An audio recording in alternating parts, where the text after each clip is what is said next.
Good morning. Look at that. Actual landscape. We have hung out until 9:10 this morning. And we're off now to the beach, as Brian said.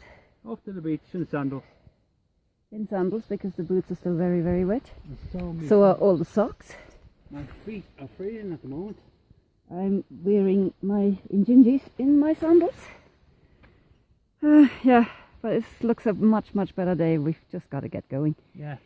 Things are still... I mean, some things have dried out, luckily. You know, his shorts we'll get to a camp and we can spread everything out and maybe get warmer. Yeah. Get a pair of socks on. That's the plan. But yeah, obviously we're not progressing super fast because walking in sandals isn't really ideal. You know how I kept on going on about how I think this area would be beautiful in daylight? Well, this is kind of what I meant. Beautiful. Sorry, I have other vocabulary than beautiful. It's nice, pretty, foresty, rocky. Like it. Glad we got to see some of it in reasonable conditions. I don't know. Do you think these people had problems with people breaking their locks before?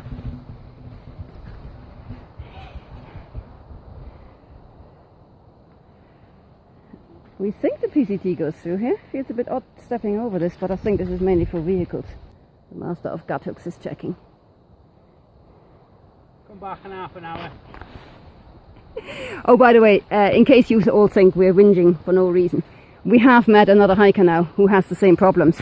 And it seems to be an Android versus iPhone thing. Guthooks works a treat on iPhone. It does not work at all well on Android. So if anybody from Guthooks is listening, guys, can you get that sorted, please? Because it's really annoying. It's laggy as anything and just doesn't know where you are half the time.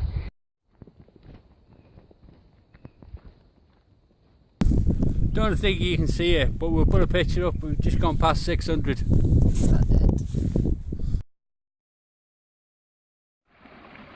So the plus side of all this rain we've had is that all the seasonal streams are running, including the ones that are technically the path.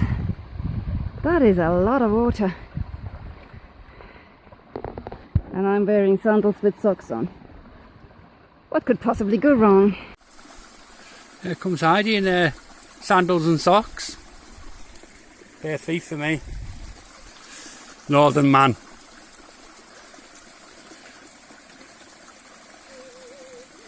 That muddy's... No, okay.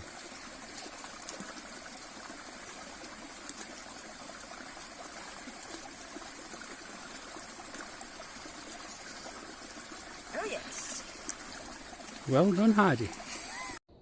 There's been quite a few blowdowns here in this region. Quite newish looking ones as well. They must have had more than just the storm that caught us up recently. Just look at it. So nice here. And the smell of the pine is back.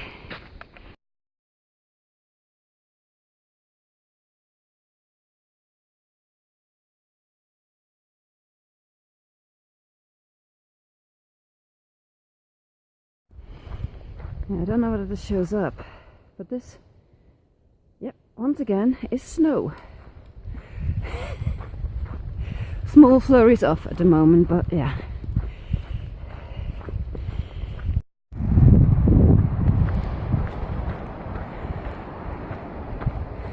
Walking in a window wonderland on the 26th of May.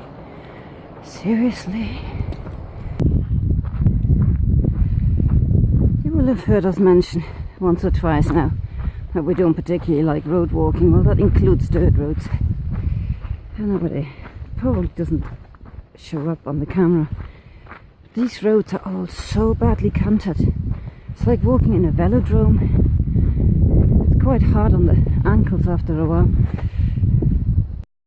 And here's the turn off where the PCT leaves the dirt road, but we're going to carry on a little bit down there because there's a cabin down there and water. We'll have lunch there. Gonna have lunch at the cabin. Maybe we meet the dirt bikers again. They were just on, they were having a little race on the road as we were coming up. They might have headed down there as well. Just leaving the cabin now. It being a weekend, it's like a convention of dirt bikes and I don't even know what you call these quad bikes. Loads of people been here. Really nice folks. Had long chats with several of them, which is why it's now 1 o'clock, an hour later than we actually wanted to leave. But hey, we only have another 7 miles or so to go. Our good friends, the flurries of snow are back, except it's more like mini hail. Quite a hard bits, tiny hard bits. So if the wind comes from the wrong side, quite painful when they hit you square in the face.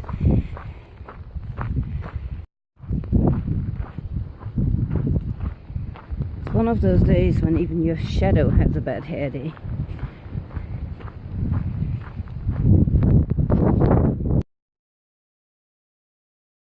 So, having had to pull up with like 1 mile pretty much to go to the 600 mile mark, we finally set off this morning at 9:10, having spent nearly 24 hours trying to get dry and warm again. The weather finally changes. There was a real break in the clouds, and so we finally at 9:10 there were people coming past us, chatting to us, and our spirits lifted enough to start going. And the weather really improved. We hit the 600 mile mark. We got down to the water source, the Robin Bird Spring, and again there was a lot of other hikers, which kind of made a difference. I think that the 3 days before, we were kind of hiking on our own. There was very, very few contact with other people, and you do sort of, things get put into perspective when you see other people and you exchange stories, and you're like, they had a rough time of it as well, but they carried on. So you just, you perk up a bit. We filled up our water there and carried on hiking, and the day turned out beautiful, as you will have seen, with me non-stop filming to make up for the fact that I couldn't film anything before. And in the end, at around here at roundabout mile 606, we stopped for lunch at Lander Creek, which was running, 607 in fact it is, which was running really, really well. And the sun was hammering down, and we just spread out everything we owned and dried it out in the time it took us to have lunch. And I think we started going again at around 4ish, something like that, a later start. We were thinking to head for the camp, the Lander Meadows Spring Camp or something. But we were actually feeling really good, so we just carried on hiking and carried on and on and on. We bypassed a pretty good campsite round over there. It was about 5:30 by the time we got there. It was the start of the downhill, and we just thought, we're still feeling good. We've got the energy, because let's be honest, we nearly slept for 24 hours the day before.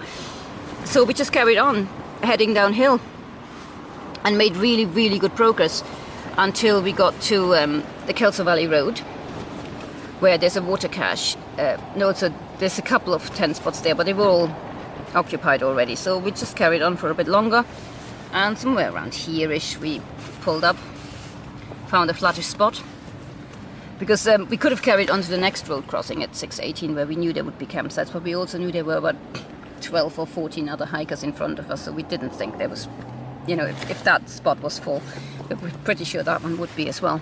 Got up nice and early from our camp spot between the two roads, and hit that road crossing quite early on, and there were sardine tents there, so we made the right decision to stop the night before. And we started the climb straight up under the word go.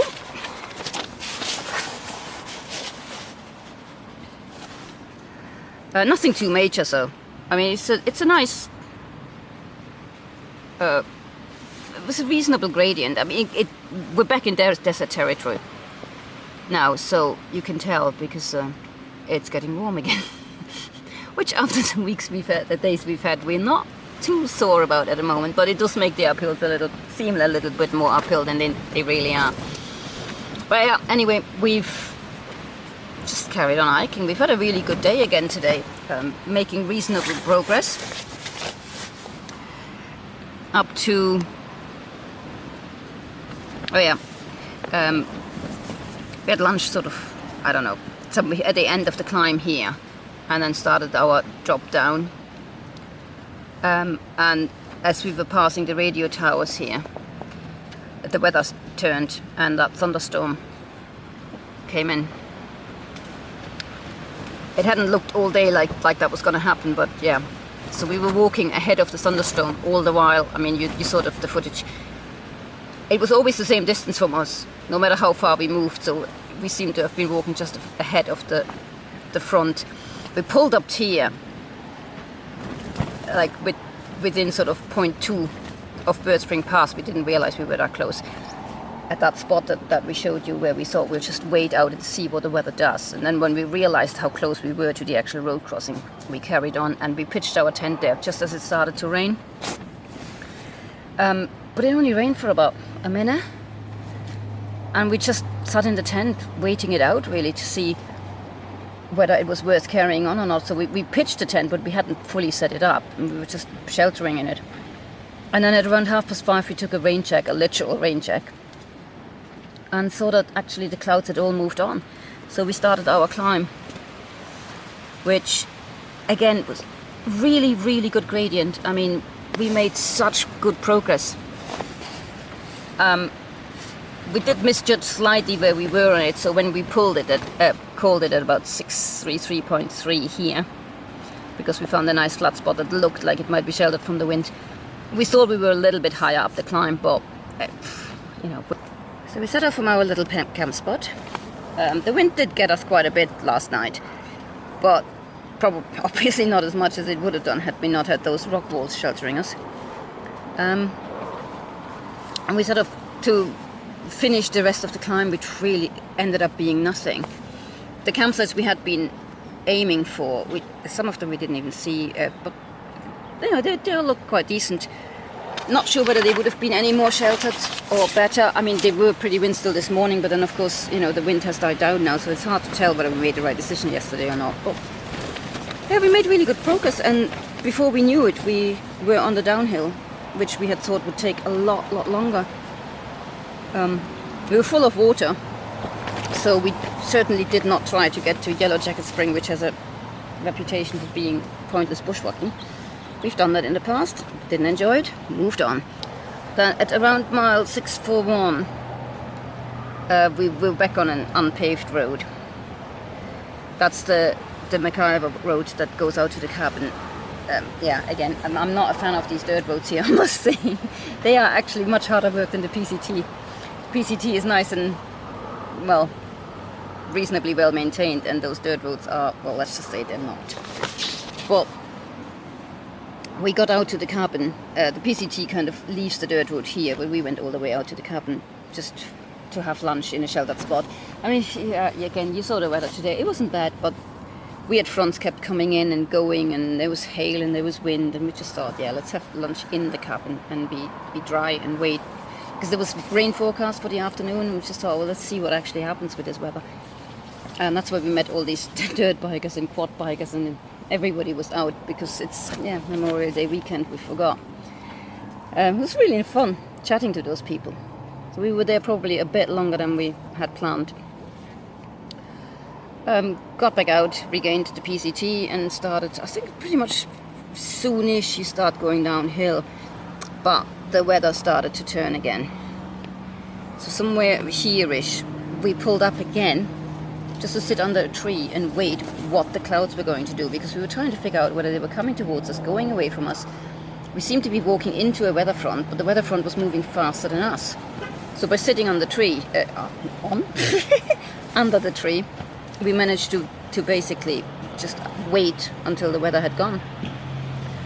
And by this point we were at mile 647-ish, something like that, like just 4 or 5 miles from Walker Pass. So yeah, we just went for it.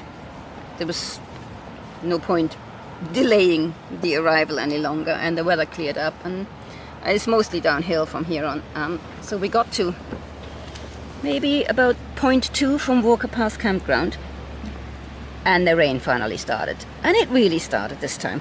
We literally ran into Walker Pass campground, and there was some trail magic there, and we just ran past it because we needed to get the tent up. It was coming down really fast and really hard, and we just about managed to get a tent up before the heavens opened, like they say.